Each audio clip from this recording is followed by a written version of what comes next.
சரவண ஜோதியே நமோ நம. வாழ்க வையகம், வாழ்க வளமுடன். அனைத்து தமிழ் நெஞ்சங்களுக்கும் கனிவான வணக்கங்கள். அனைவருக்கும் இனிய புத்தாண்டு வாழ்த்துக்கள். 2026ஆம் ஆண்டு பிறக்க இன்னும் ஒரு சில நாட்களே உள்ளன. ஒரு வருடம் என்பது சாதாரண விஷயம் கிடையாது. 12 மாதங்களில் ஒருவரின் வாழ்க்கை மேலேயும் போகும், சரிந்து கீழேயும் போகும். 12 மாதங்களில் ஒருவரின் வாழ்க்கை தலைகீழாக கூட மாறும். அந்த வகையில் உங்கள் வாழ்க்கையில் என்ன மாதிரியான மாற்றங்கள் எல்லாம் நடக்கும், உங்களுக்கு எதில் ஏற்றம் ஏற்படும், எதில் சறுக்கல் ஏற்படும் என்று சற்று விரிவாக காண்போம்.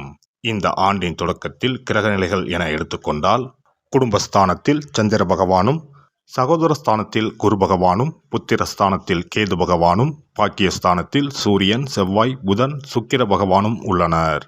லாபஸ்தானத்தில் ராகு பகவானும் சனி பகவானும் உள்ளனர். குரு பகவான் 5ஆம் பார்வையாக துலாம் ராசியையும், 7ஆம் பார்வையாக தனுசு ராசியையும், 9ஆம் பார்வையாக கும்ப ராசியையும் பார்வையிடுகிறார். சனி பகவான் 3ஆம் பார்வையாக மேச ராசியையும், 7ஆம் பார்வையாக சிம்ம ராசியையும், 10ஆம் பார்வையாக விருச்சிக ராசியையும் பார்வையிடுகிறார். இந்த கிரகங்களின் அமைப்பு மற்றும் பார்வையினால் உங்கள் வாழ்வில் ஏற்படும் சுப மற்றும் அசுப பலன் என்ன என்பதனையும், அசுப பலன் ஏற்படுமாயின் ராசிக்காரர்கள் செய்ய வேண்டிய பரிகாரம் என்ன, வழிபட வேண்டிய தெய்வம் யார் என்பதனை பற்றியும் முழுமையாக காண்போம். பிறக்கப் போகும் இந்த புது வருடம் உங்கள் வாழ்வில் வளமும் நலமும் செல்வ செழிப்பும் பெற்று வாழ்வில் உயரிய நிலையை அடைய எல்லாம் வல்ல எம்பெருமானை வேண்டி விரும்பி கேட்டுக்கொள்கிறேன். எந்த ஒரு காரியத்திலும் துல்லியமாக செயல்படும் துலாம் ராசி அன்பர்களே, இந்த ஆண்டு விடாமுயற்சியால் நினைத்த சில பணிகளை முடிப்பீர்கள்.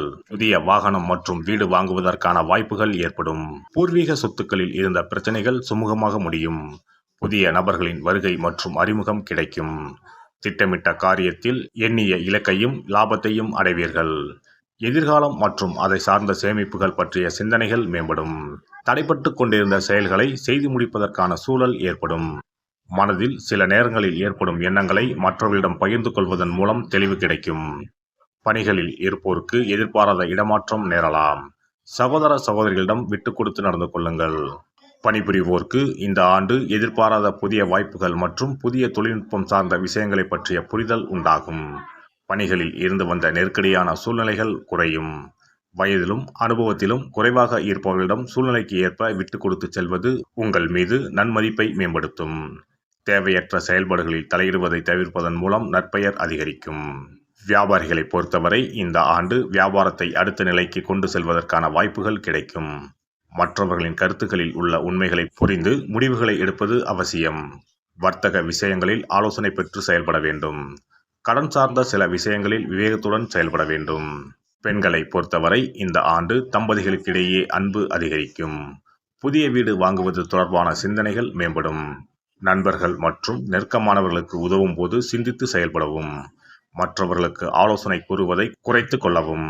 சந்தேக உணர்வினால் நெருக்கமானவர்களிடம் சிறு கருத்து வேறுபாடுகள் தோன்றி மறையும். பணிபுரியும் இடத்தில் விவேகத்துடன் செயல்படவும். அரசியல்வாதிகளை பொறுத்தவரை இந்த ஆண்டு லாபகரமான வாய்ப்புகள் உருவாகும். அதிகாரமான பேச்சுக்களை குறைத்துக் கொள்வது உங்கள் மீதான நன்மதிப்பை மேம்படுத்தும். புதிய முயற்சிகளில் இழுபறியான சூழல்கள் உருவாகும். உடல் ஆரோக்கியத்தில் கவனமாக இருக்க வேண்டும். தேவையற்ற பழக்க வழக்கங்களை தவிர்ப்பது நன்மையை தரும். கலைத்துறையில் இருப்பவர்களுக்கு இந்த ஆண்டு முயற்சிக்கு உண்டான பலன்கள் கிடைக்கும். வரவுகளில் இருந்த தாமதங்கள் மறையும். கலகலப்பான பேச்சுக்கள் மூலம் புதிய வாய்ப்புகளை பெறுவீர்கள். பிறமொழி மக்களின் ஒத்துழைப்புகள் கிடைக்கும். மாணவர்களை பொறுத்தவரை இந்த ஆண்டு கல்வியில் நல்ல முன்னேற்றமான சூழல் உருவாகும். உயர்நிலை கல்வியில் இருந்து வந்த குழப்பங்கள் மறையும். ஆராய்ச்சி தொடர்பான கல்வியில் திறமைக்கேற்ப முன்னேற்றம் உண்டாகும். முதுநிலை கல்வியில் சூழ்நிலை அறிந்து விட்டு கொடுத்து செல்வதன் மூலம் ஆதாயமான பலன்களை பெறுவீர்கள். இந்த வருட கிரக அமைப்புகள் அடிப்படையில் துலாம் ராசி அன்பர்களுக்கு திட்டமிட்ட காரியங்கள் எண்ணிய விதத்தில் நடைபெறும். உடன்பிறப்புகள் ஆதரவாக இருப்பார்கள். மறதி தொடர்பான பிரச்சனைகள் அவ்வப்போது தோன்றி மறையும். கணக்கு வழக்கு விஷயங்களில் சற்று கவனம் வேண்டும். வியாழக்கிழமை தோறும் தட்சிணாமூர்த்தியை தீபம் ஏற்றி வழிபாடு செய்து வர வாழ்வில் திருப்பங்களும் மாற்றங்களும் உருவாகும். சிறப்பு தொகுப்பு. புத்தாண்டு அன்று செல்வம் பெருக நாம் என்ன செய்ய வேண்டும் என்பதனை பற்றி காண்போம். புத்தாண்டு அன்று நாம் சில விஷயங்களை செய்வதன் மூலம் வீட்டில் செல்வ செழிப்பும் அதிர்ஷ்டமும் மகாலட்சுமி கடாட்சமும் உண்டாகும். ஆகையால் புத்தாண்டு அன்று அதிர்ஷ்டம் தரக்கூடிய வகையில் சில விஷயங்களை கட்டாயம் செய்ய வேண்டும். இன்னும் சில நாட்களில் 2026ஆம் ஆண்டு பிறக்கப் போகிறது. அதாவது ஜனவரி 1/1/2026 அன்று கோவிலுக்கு செல்வது, தானம் செய்வது, புது ஆடை அணிவது மற்றும் வீட்டிற்கு தேவையான பொருட்களை வாங்குவது என பலவற்றை செய்வதன் மூலம் நற்பலன்களை பெற முடியும். பொதுவாக பெரும்பாலான வீடுகளில் எதிர்மறையான எண்ணங்கள் எப்போதும் இருந்து கொண்டே இருக்கும். இதனால் வீட்டில் அதிர்ஷ்டம் என்பதே இருக்காது. முக்கியமாக குடும்பத்தில் மகிழ்ச்சி என்பதே இருக்காது. இவை அனைத்திற்கும் தீர்வு கடவுள் வழிபாடு ஒன்றே ஆகும். கடவுளுக்கு உரிய பொருட்களை வாங்கி வழிபடுவதன் மூலம் வீட்டில் நேர்மறை ஆற்றல் பெருகி குடும்பத்தில் மகிழ்ச்சியும் செல்வ செழிப்பும் உண்டாகும். புத்தாண்டு அன்று வாங்க வேண்டிய 3 முக்கியமான பொருள்: துளசி இலை, ஏலக்காய், கல்உப்பு. துளசி இலை, ஏலக்காய், கல்உப்பு ஆகிய 3ம் மகாலட்சுமியின் அம்சம். ஆகையால் வருடத்தின் முதல் நாள் அன்று மேற்கூறிய 3 பொருட்களை வாங்குவதன் மூலம் வீட்டில் செல்வ செழிப்பு உண்டாகும். துளசி இலையை வாங்கி வந்து பூஜை அறையில் பெருமாளுக்கும் ஆண்டாளுக்கும் வைத்து வழிபட வேண்டும். அடுத்து ஏலக்காய் வாங்கி வந்து பூஜை அறையில் விளக்கின் அருகில் வைத்து வழிபட வேண்டும். செல்வ செழிப்பு உண்டாக்குவதில் கல்உப்பு முக்கியமான பொருளாகும். ஆகையால் கல்உப்பை வாங்கி கட்டாயமாக பூஜை அறையில் வைத்து வழிபட வேண்டும். வாங்க வேண்டிய பிற பொருட்கள் என எடுத்துக்கொண்டால் மல்லிகைப்பூ, மஞ்சள், குங்குமம், சர்க்கரை, இனிப்பு, பசும்பால், குத்துவிளக்கு ஆகியவற்றையும் வாங்கலாம். புத்தாண்டு அன்று அதிகாலை எழுந்து குளித்து பிரம்ம முகூர்த்தத்தில் பூஜை அறையில் விளக்கேற்றி வழிபட வேண்டும். அடுத்து கோவிலுக்கு சென்று அபிஷேக பொருள் வாங்கி கொடுத்து தரிசனம் செய்ய வேண்டும். முக்கியமாக புத்தாண்டு அன்று ஏழை எளியவர்களுக்கு தானம் செய்ய வேண்டும். மேலும் அறுசுவை உணவுகளை சமைத்து கடவுளுக்கு படையலிட்டு வழிபடுவது நல்லது. புத்தாண்டு அன்று பிறருக்கு கடன் தரக்கூடாது. நல்ல நாட்கள் மற்றும் விசேஷ நாட்களில் பிறருக்கு கடன் கொடுப்பதன் மூலம் வீட்டில் அதிர்ஷ்டம் குறையும். ஆகையால் சுப நாட்களில் பிறருக்கு கடன் அளிப்பதை முற்றிலும் தவிர்த்து விடுங்கள். புத்தாண்டில் நமக்கு நன்மைகள் அதிகம் நடைபெற வேண்டும். 2025ஆம் ஆண்டில் சந்தித்த பிரச்சனைகள், துன்பங்கள், போராட்டங்கள், கஷ்டங்கள் ஆகியவற்றில் இருந்து விடுபட வேண்டும் என்பதே அனைவரின் விருப்பம். புத்தாண்டு பிறப்பதற்கு முன் எந்தெந்த பொருட்களை நம்முடைய வீட்டில் இருந்து அகற்ற வேண்டும், இவற்றை வீட்டில் வைத்திருப்பதால் என்னென்ன பாதிப்புகள் ஏற்படும் என்பதையும், இவற்றை அகற்றுவதால் புத்தாண்டில் என்னென்ன நன்மைகளை பெற முடியும் என்பதை பற்றியும் தெரிந்து கொள்வோம். வீட்டில் இருந்து உடைந்த அல்லது சேதமடைந்த பொருட்களை அகற்றுவதால் துர் அதிர்ஷ்டங்கள் ஏற்படுவதில் இருந்து விடுபடலாம்.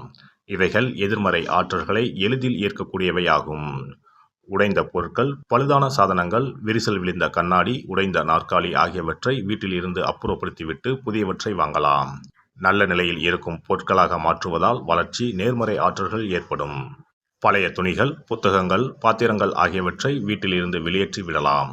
வேறு யாருக்காவது தானமாகவும் அல்லது மறுசுழற்சி முறையில் பயன்படுத்தக்கூடியதாகவும் மாற்றி அமைக்கலாம்.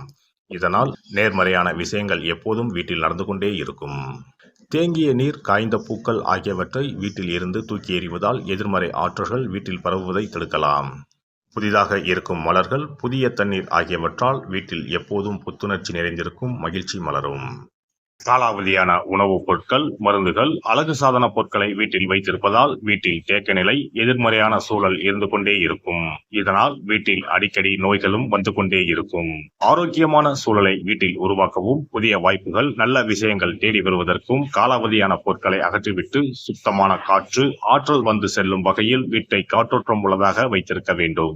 எல்லாம் வல்ல இறையருளால் நீங்களும் உங்கள் அன்பு குடும்பமும் உடல் நலம், நீலாயுள், நிறை செல்வம், உயர் புகழ், மெய்ஞானம் ஓங்கி வாழ்க வளமுடன்.